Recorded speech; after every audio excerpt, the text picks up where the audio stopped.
welcome to Books by Ivan. My name is Ivan and I read books. And today we'll be diving into an ancient guide to the end of life. With that being said, make yourself comfortable. This is How to Die by Seneca.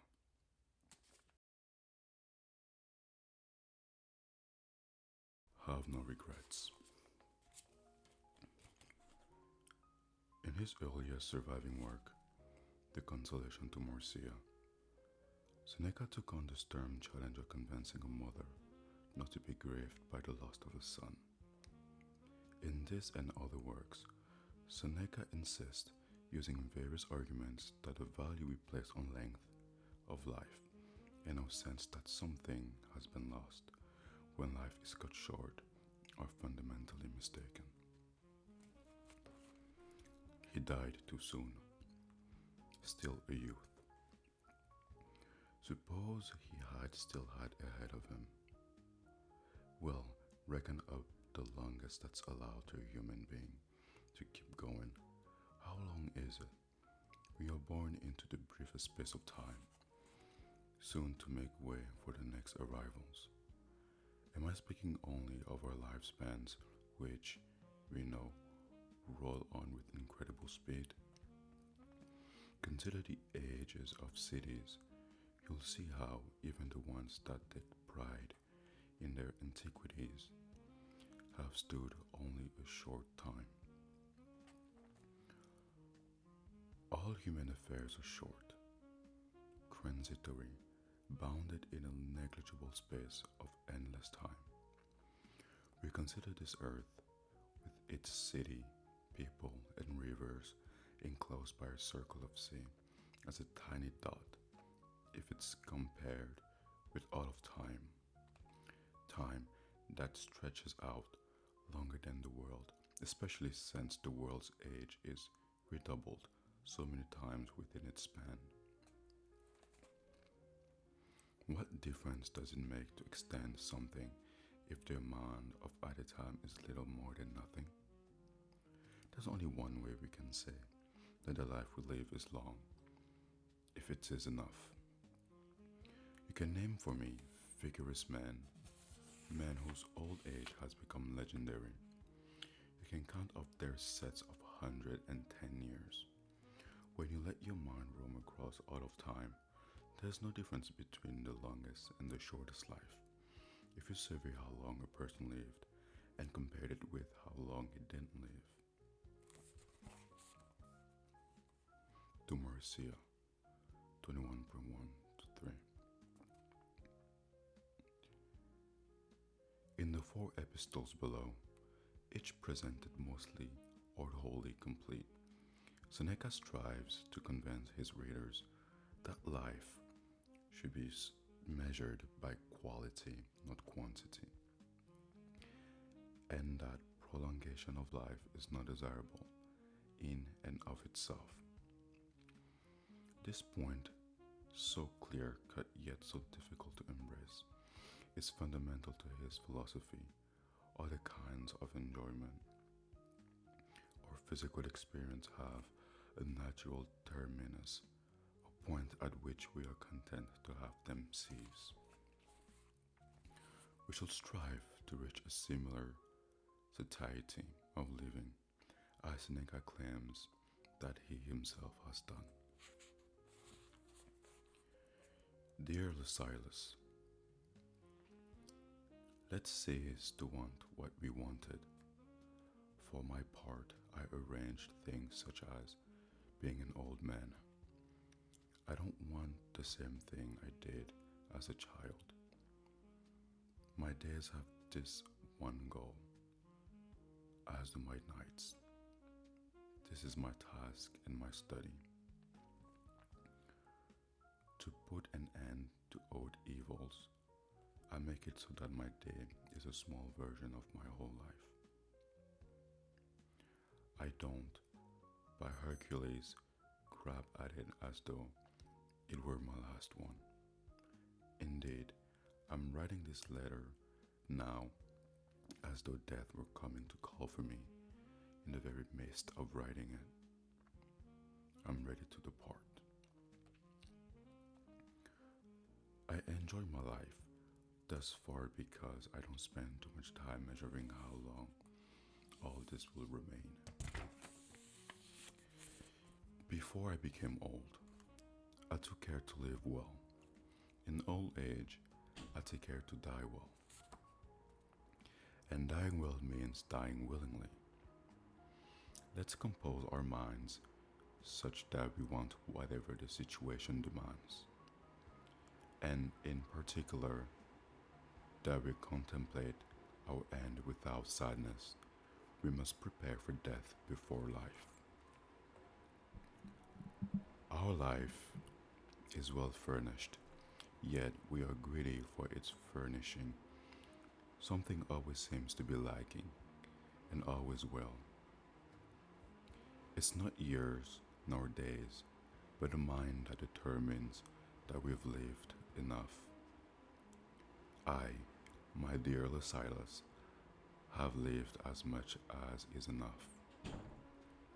Full, I await my death. Farewell. Epistle 61. Tullius Marcellinus, whom you knew very well, a quite young man who soon became an old man, was taken ill with a disease that, though not without remedy, was long lasting and discomfiting, and made many demands on him. So he began to weigh the possibility of death. He gathered together a large group of friends, each of them out of timidity, either urge on him the same thing he would have urged on himself, or else played the flattered and yes man and gave the advice he guessed would be more pleasing to the one weighing his opinion, his options. But our stoic friend, an outstanding fellow, and a brave and vigorous man, to praise him in the words with which he deserves to be praised, advised him the best. As it seemed to me, he began as follows. Marcellinus, don't torment yourself as though you were pondering a great matter. Living is not a great matter. All your slaves do it, and all the animals. To die honorably, prudently, bravely, now that is great. Consider how long it is now that you've been doing the same thing. Food, sleep, the act of love. This is the cycle we move through. So, it's not just a prudent or brave or wretched man, but even one who's merely fussing, who might want to die. The man no longer needed a spokesman, but rather an assistant. The slaves refused to obey, so he began by taking away their fear. He pointed out that the household staff only got into trouble when it was unclear whether the master's death was his own choice. Otherwise, he said, it would have set just as bad an example to kill a master as to prevent him. Then he turned to Marcellus himself, advising him that it would be not inhumane, just as at the conclusion of the dinner party, the leftover are divided among the attendants. So now, at the conclusion of life, to offer something to those who had been his assistant throughout life. Marcellinus was a man of easygoing mind and generous even when his own estate was at stake. So he parceled out little amounts to his weeping slaves and freely offered them. He didn't need a sword or the spilling of blood. He fasted for 3 days and then ordered a tent to be set in his bedroom, a bath was then brought in. He lay in it a long time, and as hot water was added, he slipped away, little by little, not without a certain pleasure. The pleasure that a gentle law of consciousness, not unknown to us, can bring. I have digressed, but a story is one you will find not unpleasant, for you will learn that the death of a man who was your friend was neither difficult nor painful. Although he made a conscious decision to die, he nonetheless left the world in the gentlest way and merely slipped out of life. But the story will not be without its applications, for necessity often drives such instance. Often we oath to die but don't wish to, or are dying but don't wish to. No one is so naive as not to recognize that he must die at some point. Yet, when he approaches that point, he turns back, trembles, pleads. But wouldn't a man seem to you the greatest of all fools if he wept because for 1,000 years previously he had not been alive? He is just as great of a fool if he weeps because he won't live for 1,000 years to come.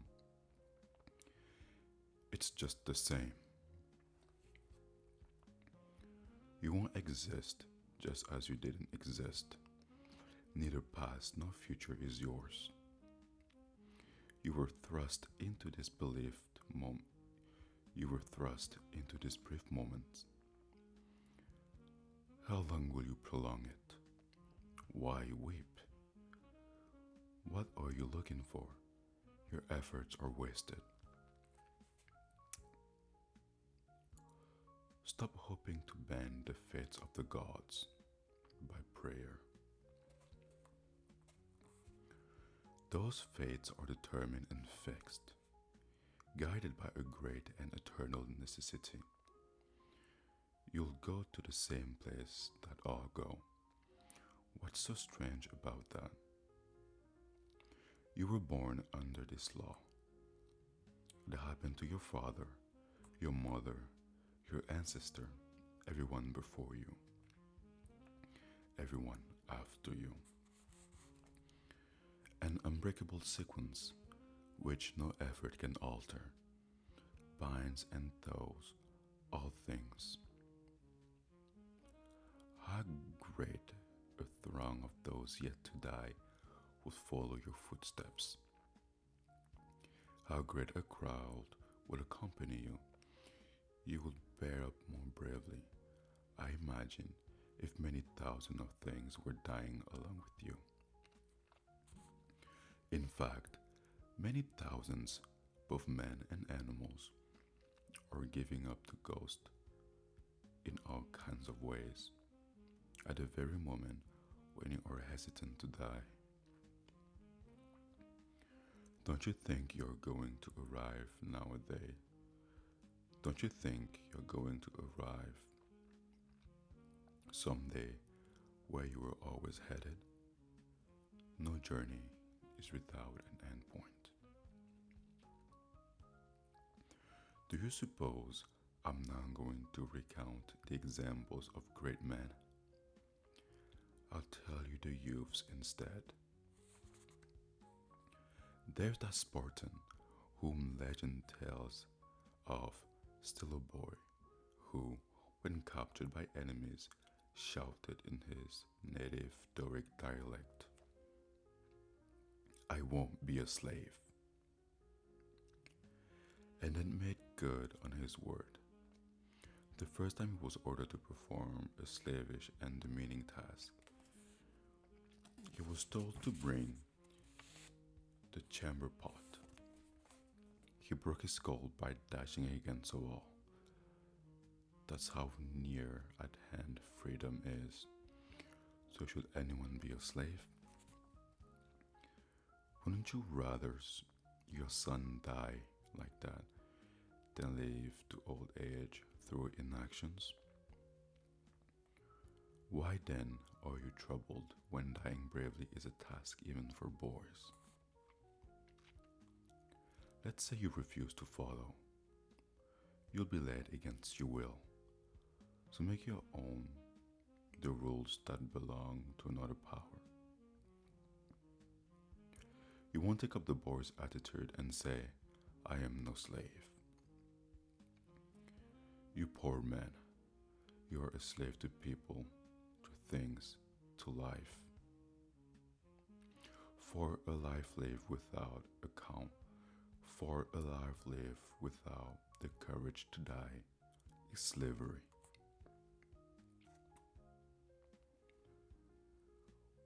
What do you have to look forward to? You've exhausted those pleasures that delay and demand you in life. There is nothing you will find new, nothing with which you are not sate, nothing with which you are not sated to the point of disgust. You know the taste of wine and of mead. It doesn't matter whether 100 amphoras worth passes through your bladder or 1,000, you're a wineskin. You know very well the taste of the oyster and the mullet. Your self-indulgence has set nothing aside, untried, for coming years. Yet, these are the things you are torn away from only against your will.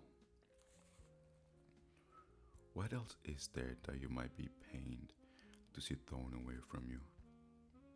Your friends? But do you know how to be a friend?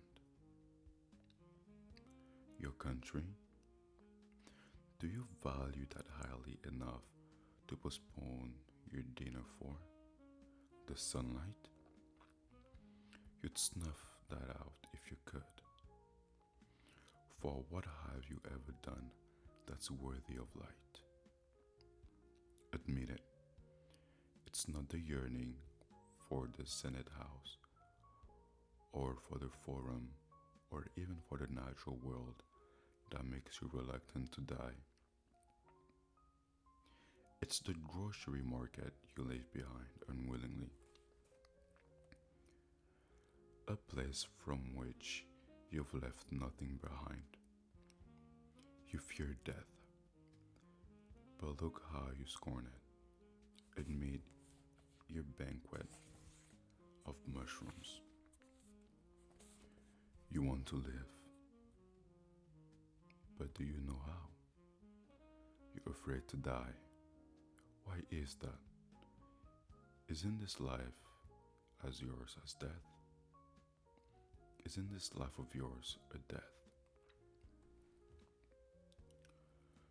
Julius Caesar, when going along the Via Latina, was met by one from a file of guarded prisoners, a man whose beard trailed down to his chest, who asked him for death.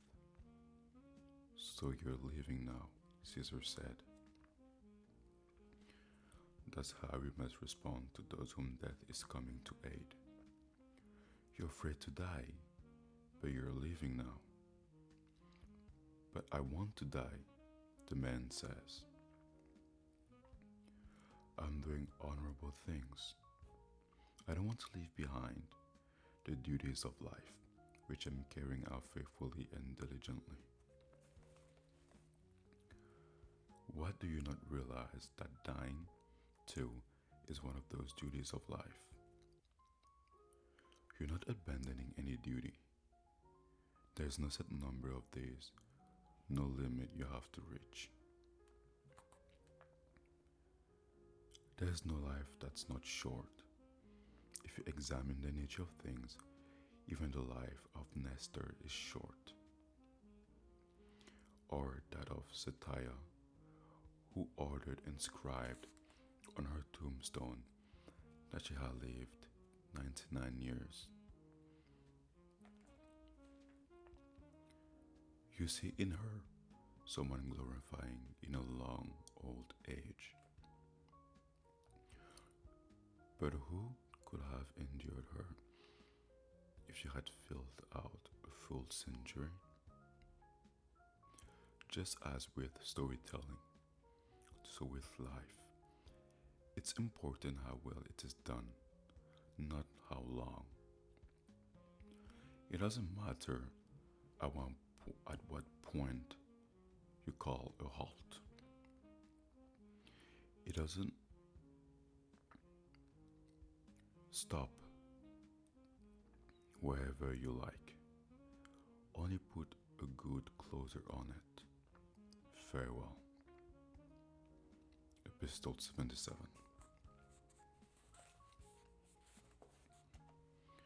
Dear Lysilas, in the letter you wrote complaining about the death of the philosopher Metronax, saying that he could have and should have lived longer,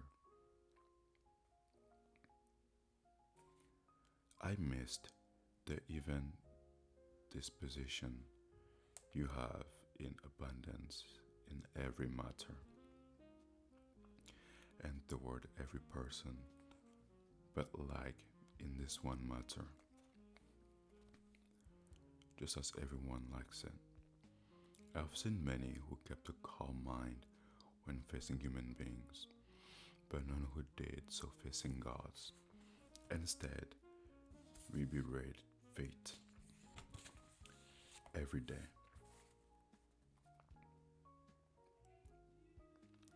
Why was that man taken off in the middle of his journey? Why is that other not taken off? Why does he prolong his old age, making it troublesome to himself and others? Which do you think more fair, I ask you?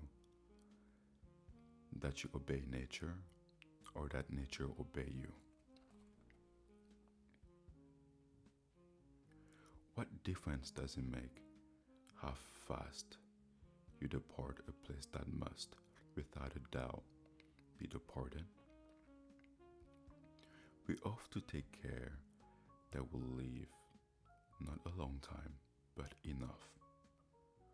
For we need fate to help us live long, but our own minds to live enough.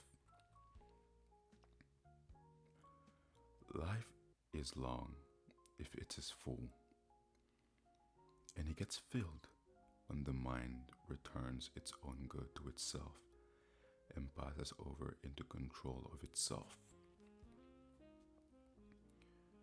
In what way were 80 years passed in sloth a benefit to someone? He didn't live but only lingered in life. He didn't die late, but died for a long time. He lived 80 years.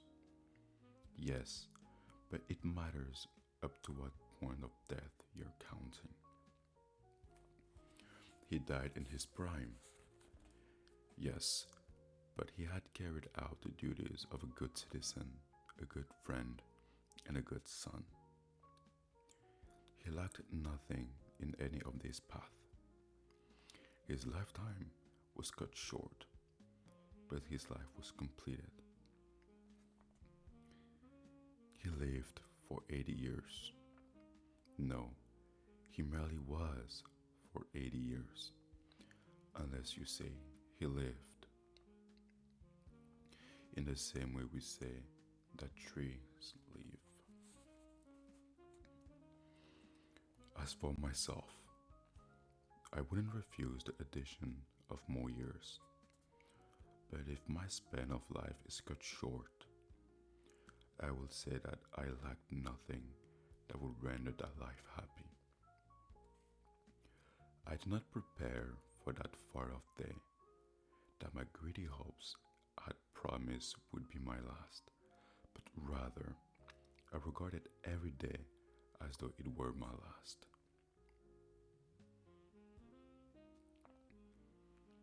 Just as a man of smaller stature can be complete, so a life can be complete in a smaller stretch of time. Lifespan stands outside of our control. It's not in my power how long I will exist, but rather how long I will truly exist.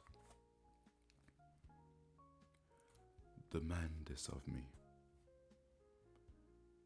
that I not pass through a base lifespan as though passing through a shadow, but that I live my life, not skip past it. What's the most complete span of life? You ask. To live until attaining wisdom. Whoever reaches that goal ends at a point no furthest but greatest. Let that man rejoice boldly in the truth and give thanks to the gods, and to himself among these let him credit the cosmos for his creation, and deservedly so, for he returns to the cosmos a better life than the one he got. He has set the temple of the good man and revealed its measure and its quality. If he had lived, added anything to it, if he had added anything to it, the addition would have been similar to what came before. How long is our life? We have enjoyed an understanding of all things. We know from what origins nature brings itself forth, how it orders the world through what changes it recalls the seasons, how it contains everything that will ever come to be and makes itself its own end point. We know that the stars move by their own force, that nothing is stationary except the earth, and that everything else races along at constant speed. We know how the moon outruns the sun and why. Though slower, it leaves the faster object behind. We know how it takes on or loses its light, what cause brings on night, and what restores the day. A journey awaits to where you can see these things more closely.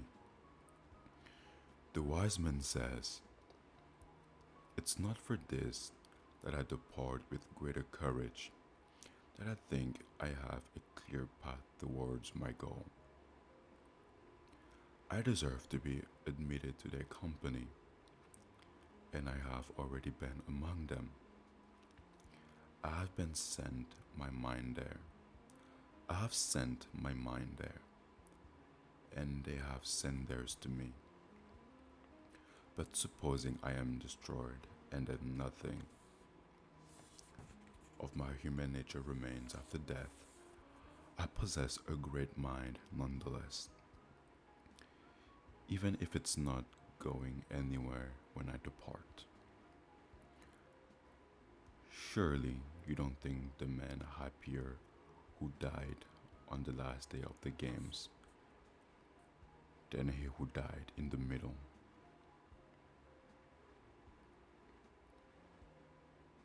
But by no less an interval than that does each of us precede the next to die. Death makes its way through all. The killer follows on the heel of his victim. We get most anxious over the thing that is least important. What does it matter how long you dodge the thing you cannot escape? Farewell. Episode 93. Dear Silas, every day, every hour reveals how we are nothing and bring new arguments to convince those who have forgotten their fragility. It compels those who have contemplated eternal things to look towards death. What is this prelude driving at, you ask?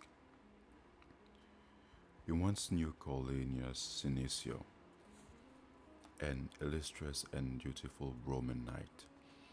He advanced himself from slender origin and was coasting downhill towards better things.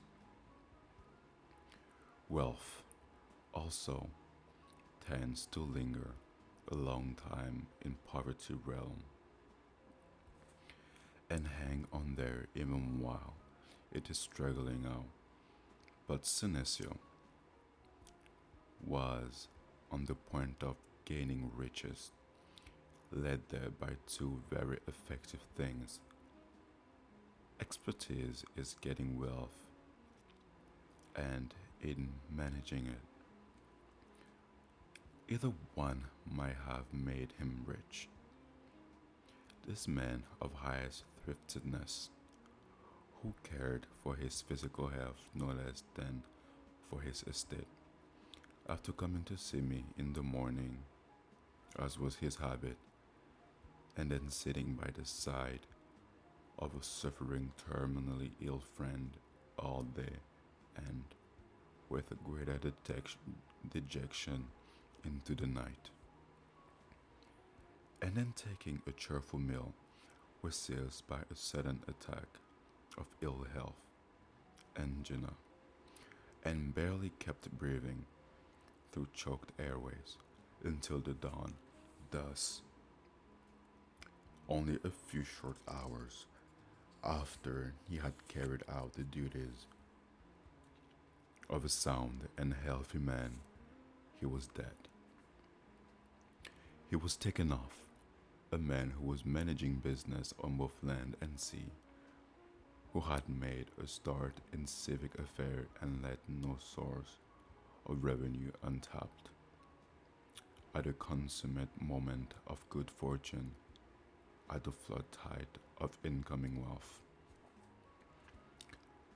Sow your pear trees, Meliboeus, and set your vines in a row. How foolish to set things in order when we're not lords of tomorrow. What madness is the far-reaching hope of those who begin things. I buy, I'll buy things, build things, land and collect, accrue honors, and finally I'll spend my worn out, filled up old age in idle leisure. Listen to me. Everything is doubtful. Even for the fortunate, no one should promise himself anything regarding the future. The things held in the hand slip away, and chance cut short the very hour we hold before us. Time proceeds by a settled law, but it moves through darkness. What does it matter to me that something is clear to nature if it's opaque to me? We plan long sea voyage and late return to our native land after traversing foreign shores.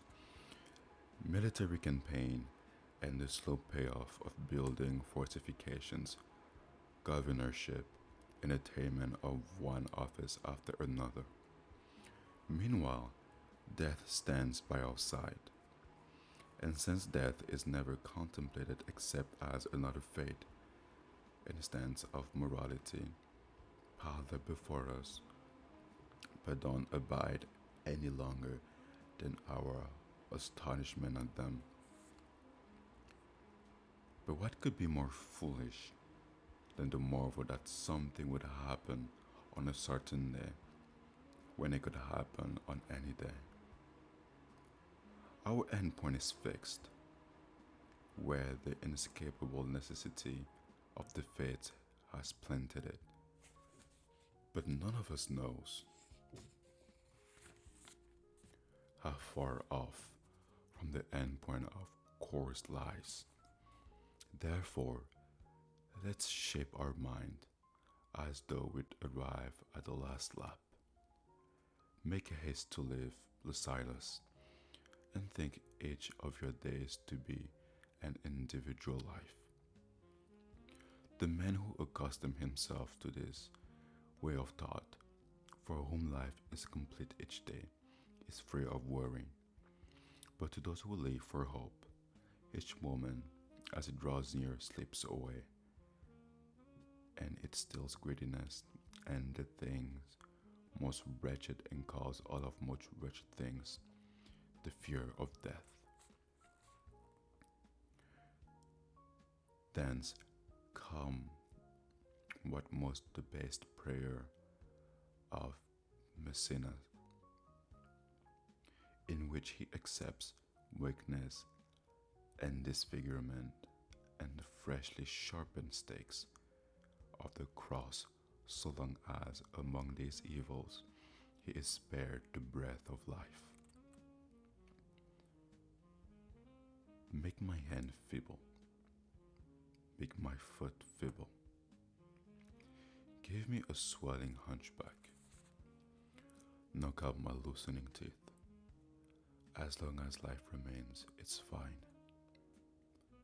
Just preserve my life, even if I sit on a sharpened stake. Here, he desires the thing that would bring the most wretchedness and seeks a postponement of torment as though it were life itself. Imagine that Virgil had once recited to him this line: Is it so very wretched a thing, this dying? He desires that the worst of evils, things that are the hardest to endure, be continued and prolonged, and for what reward? A longer life, as it seems. But what is living if it's only a lengthy dying? Is there anyone who would want to be mutilated by tortures, to perish limb by limb, and to give up the ghost many times on the rack, rather than simply breathe in out a single time? Is there anyone who would prefer, when driven forward to that grim piece of wood, already bent, enfeebled and puffed out into vile swelling of his chest and shoulders, having amassed many causes of death, even apart from the cross, to drag out a life that would feel so many torments? Go ahead, then deny that it's a great gift of nature that we must die. But many are ready to swap worse things for it, to betray a friend in order to live longer, or to hand over their children with their own hands for lechery, just to see the next dawn, a dawn that's privy to their many sins. This desire for life must be knocked out of us. We must learn that it makes no difference when you undergo the things that must be undergone, sometimes or others, that it matters how well you live, not how long. And often the well lies in other living long. Farewell. Epistle 101. With that being said, ladies and gentlemen, This is the end of today's reading. I hope you all have enjoyed it and learned a few things or two. With that being said, my name is Yvonne, and this was How to Die, an ancient guide to the end of life. As always, have a good day and be good people.